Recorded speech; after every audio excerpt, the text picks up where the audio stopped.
Welcome to Solanki education digital. કેમ છો બાળકો? ચાલો આજે આપણે શીખીશું ધોરણ 5 ગુજરાતી સદ્યપોથી પાઠ છે ચોથો, તડકો અધમળ ડાંગર જલમલ. પ્રશ્ન 34, મૌખિક વાતચીત. તડકો. પહેલું, તમને ક્યારે ક્યારે હસવું આવ્યું? અહીંયા જવાબ નથી આવતા એટલે હું નોટમાં લખી બતાવીશ. અને વસંતરાય ઘરમાં આવી પડેલા અધમળ તડકાને સાવરણીથી બહાર ફેંકવાનું કહે. તલ્લીકા તડકાને બહાર કાઢવા સાવરણી નહીં સણસો લાવવાનું કહે. તડકાની બીકથી વસંતરાયનું ધોતિયું પગમાં લપટાયેલું હોવાથી દોડવા જતા પડવા જેવા થયા. તલ્લીકાની બૂમાબૂમ સાંભળી ઓછવલાલ સણસો લઈને દોડી આવે. ઓછવલાલ તડકો પકડવા માટે તલ્લીકાને ફાયર બ્રિગેડ વાળાને માછલા પકડવાની જાળ સાથે આવવા માટે ફોન કરવાનું કહે. તડકાનું નામ સાંભળી ત્રણેય બંબાવાળા દોડતા બંબે જઈ સાયરન વગાડીને ભાગે.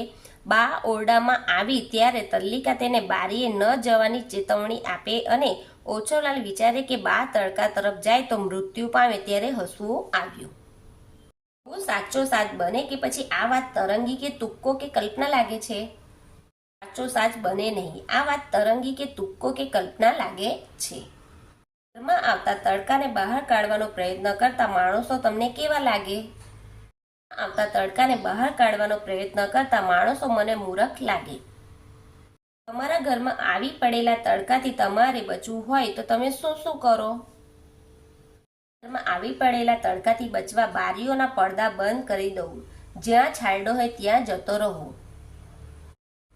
તમારા ઘરમાં તેવું તો શું બનેલું કે તમારા પડોશીને મદદ કરવા આવવું પડ્યું હોય? તેમણે શી મદદ કરેલી?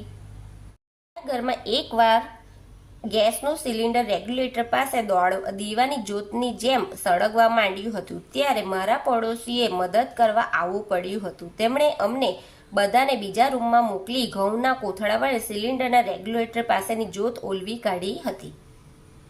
ઘરમાંથી સાપ, ઉંદર, ગરોળી, વંદો કાઢવા શું શું કરો?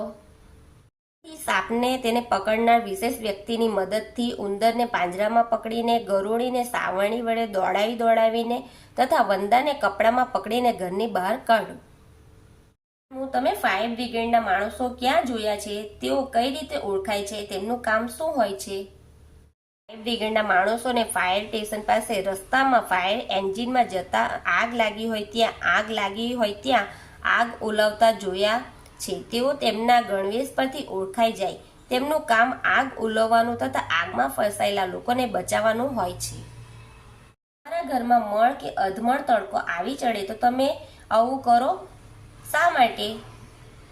ઘરમાં મળ કે અધમળ તડકો આવી ચડે તો હું આવું કરું નહીં, કારણ કે આવું કરવું મૂર્ખામી કહેવાય. આવું કરવાથી તડકો ઘરમાંથી બહાર કાઢી શકાય નહીં. તડકો જે રીતે આવે છે તે જ રીતે સમય જતા જતો રહે છે. 35, મૌખિક વાતચીત. ડાંગરના ખેતમાં તડકો. પહેલું, તમને આ કવિતામાં કઈ પંક્તિ ગમી? મોટેથી વાંચી સંભળાવો. આ કવિતામાં નીચેની પંક્તિ ગમી. ડાંગરના ખેતરમાં તડકો, રોજ સવારે ઝૂલે ડાંગર થઈને. તડકે બેસવાની મજા ક્યારે ક્યારે આવે? બેસવાની મજા સવારે અને શિયાળામાં આવે. તમને કેવો તડકો ન ગમે? તમને ક્યારે તડકો ન ગમે? આકરો, ધમધોકતો અને કાળઝાળ તડકો ન ગમે. મને બપોરે અને ઉનાળામાં તડકો ન ગમે. ખેતરવાડીમાં જાઓ તો કયા કયા રંગ જોવા મળે છે? સાના સાના રંગો? વાડીમાં જાઓ તો વિવિધ અનાજ, કઠોળ, ફળ, ફૂલ અને શાકભાજી વગેરેના લાલ, લીલો, પીળો, બદામી, ગુલાબી, સફેદ, કાળો અને જાંબલી જેવા વિવિધ રંગ જોવા મળે. સૂરજ આથમે ત્યારે કેવા કેવા રંગો દેખાય છે? સૂરજ આથમે ત્યારે લાલ, પીળો, કેસરી અને વાદળી જેવા રંગો દેખાય છે.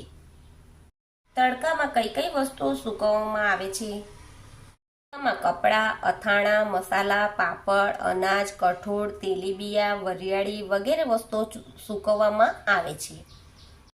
પડતો તડકો, ઘાસ પરના ઝાકળ પડતો તડકો અને રેતી પર પડતો તડકો, ત્રણેયમાં શું તફાવત હોય? પડતો તડકો ઝગમગ થતા વીજળીના ગોળા જેવો, ઘાસ પરના ઝાકળ પર પડતો તડકો તેજસ્વી મોતી જેવો અને રેતી પર પડતો તડકો સોનેરી જાજમ પાથરી હોય તેવો દેખાય છે.